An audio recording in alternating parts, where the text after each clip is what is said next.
Back in August, following the fall of Kabul, Stuart Scheller called for accountability for military officials.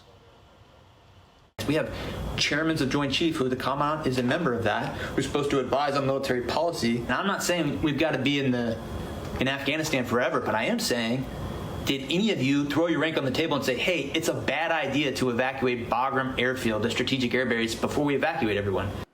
We were talking about the same thing on the set, but his scathing rebuke in uniform cost him his title, it cost him his freedom, it cost him his $2 million pension, and his personal life as he knew it.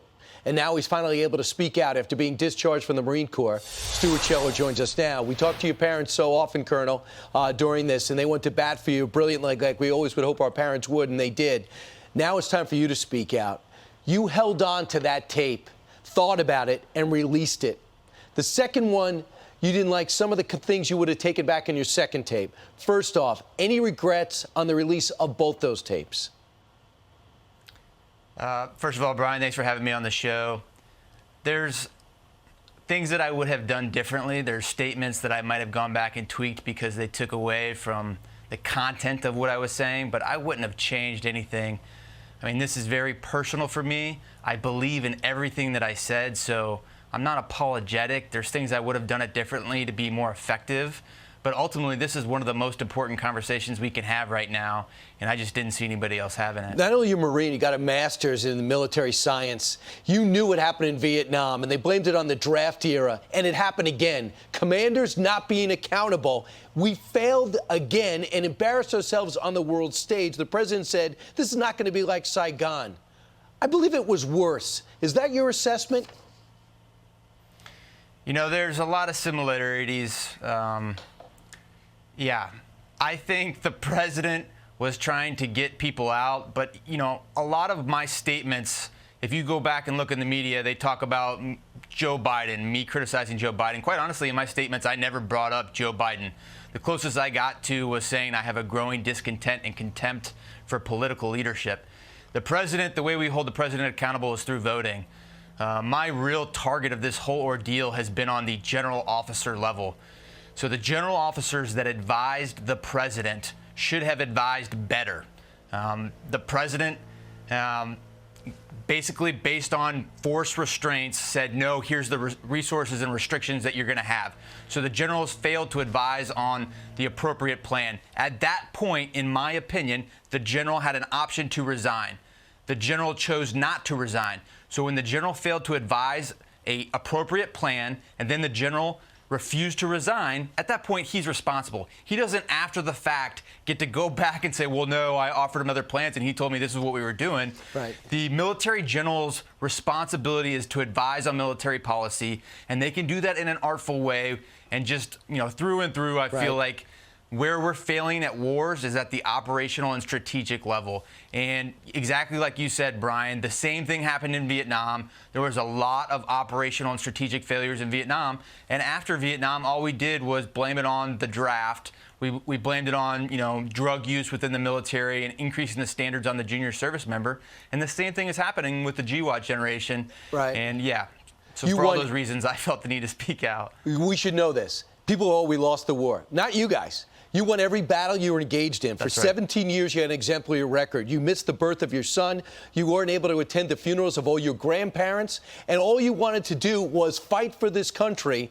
And they put you in jail for speaking out because they didn't act in the best interest, in your view, and I agree, of the country. So after the fact, it was time for the generals, with you in jail, to go in front of Congress and explain themselves. I want you to hear Millie, McKenzie, and Austin. My assessment was, back in the fall of 20, and it remained consistent throughout, that we should keep a steady state of 2,500. I recommended that we maintain 2,500 troops in Afghanistan. Those are my personal views. I also have a view that the withdrawal of those forces would lead inevitably to the collapse of the Afghan military forces and eventually the Afghan government. Their input was received by the president and considered by the president, for sure. So is that good enough? I told them. They didn't listen. Not my fault. Yeah, exactly right, Brian. I mean, they had the ability. Any staff officer knows how to artfully present a plan and get that boss to accept the plan. They didn't do that. And then once they had the resources, they didn't resign. So you own the plan at that point. You don't get to go back and say, no, I told him and he didn't listen to me, so it's not my fault. That's not how it works. You have a huge problem with McKenzie in particular, because McKenzie could have stopped it. And this political president, more political than any I can remember it, no, if McKenzie had resigned, he wouldn't have been able to go ahead with that plan. Why is your focus on McKenzie? Most Americans don't understand how the different agencies divide up the globe, and Milley has a lot of contempt and discontent towards him right now, justifiably because of the things he's done. But that's just not the way it works. CENTCOM Combatant Command are the people that should have developed the military plan. General McKenzie works directly for the SecDef. He doesn't have to ask the Chairman of Joint Chiefs on how to build a military plan, and most people just don't fundamentally understand that.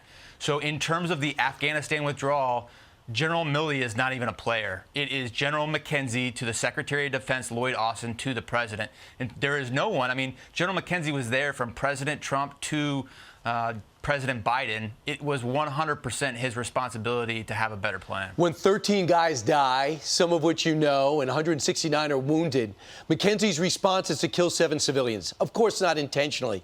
But does he pay the price for that? You cut 2 tapes, you go to prison, lose your rank, lose your pension. Does he pay a price for that?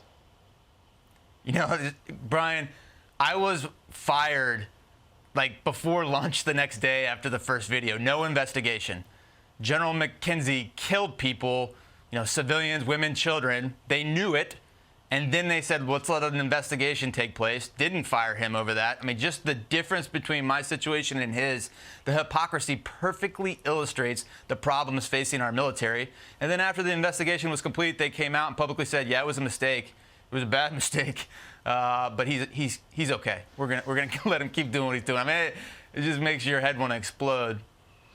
Yes, and it's not. And I'm not the one who fought for 17 years. You were, and you were on the way possibly to becoming a general.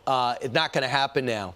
And I know you're divorced and you just coming out of prison, and you got to make your own way and find another career.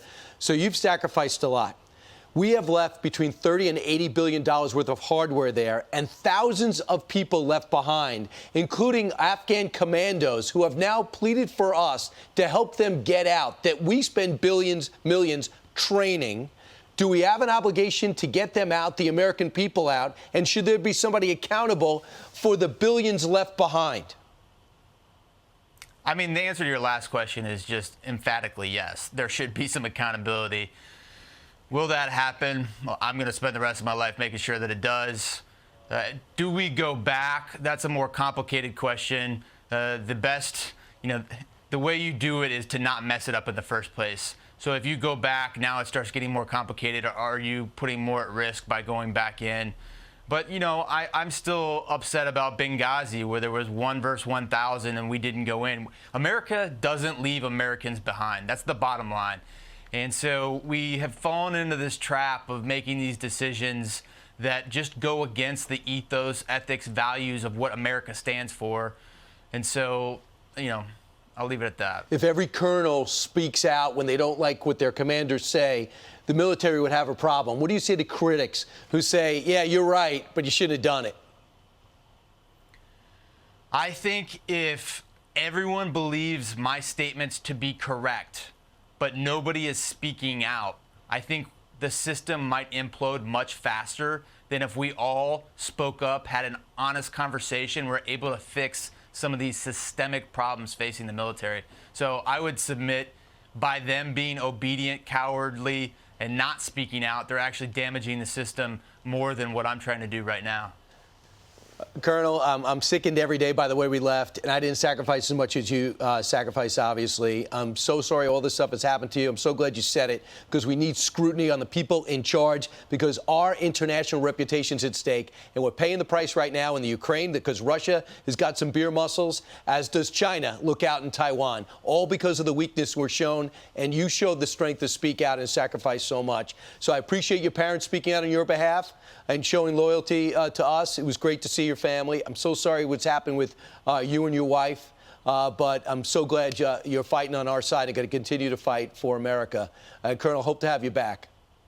Thanks, Brian. Hope to be back. Right. Thank you. Hi, everyone. I'm Brian Kilmeade. I want you to do me a favor. I want you to click to subscribe to the Fox News YouTube page. This is the only way that I know for sure that you're not going to miss any great commentary, any great news bites, any great interviews coming your way on Fox. You can get it all here on YouTube. So subscribe right now.